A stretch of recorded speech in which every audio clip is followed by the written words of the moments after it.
Assalaamu calaykum akhyaarta. Maanta waxaan idiin wadnaa waxyaabo badan oo aad marar badan aragtay laakiin aad garanaynin waxyaabaha ay u taagan yihiin ama waxa loola jeedo.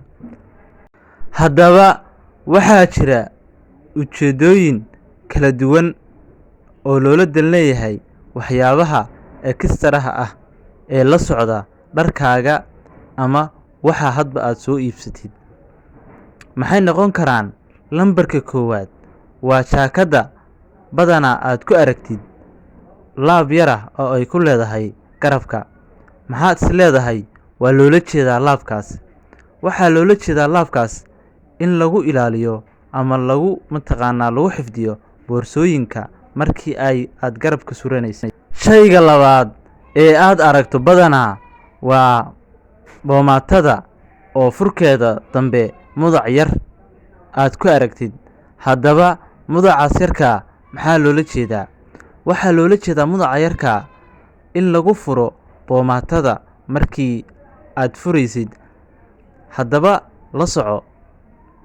Shayga saddexaad ee aad aragto badanaa waa qufulka oo meesha kore ku leh dalool yara. Haddaba maxaad kugu soo dhaca markaad aragtid daloolka? Waxaa dhici karta dadka qaar inay is dhahaan daloolka waxaa loogu talagalay in qufulka laga jabiyo markii furihiisa la waayo, balse taas waa been oo aniga ogaaday. Waxaa loogu talagalay in ay biyuhu ka baxaan markii uu roob ku da'o kale qufulka.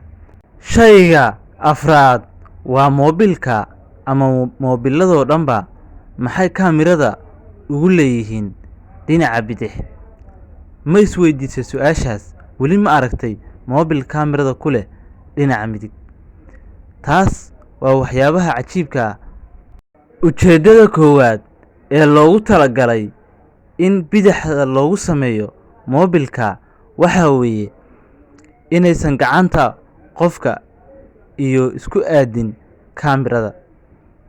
Shayga shanaad wuxuu noqon karaa bahasha lagu dhaqdo wejiga oo aad badanaad ku aragtid dalool yara oo ay ku leedahay meesha ka hooseysa tuubada wejiga lagu dhaqo. Haddaba ma isweydiisay sababta loola dan leeyahay daloolka yarka? Daloolka yarka macnaha ugu weyn oo xambaarsan yahay waa markii tuubadu lacala haddii iyadoo furan laga tago inay biyuhu ay ka baxaan daloolka oo aysan bannaanka ku soo daadan.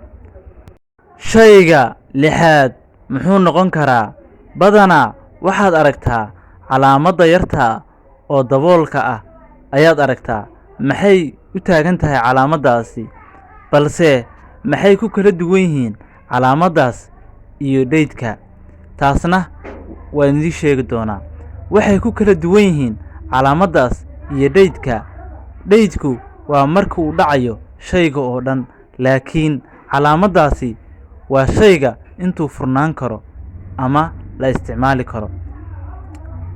Lambarka toddobaad waa daloolka yarka ee furka Coca-Colada ama cabitaanada qaabkaas naqshadaas oo dhan leh ah.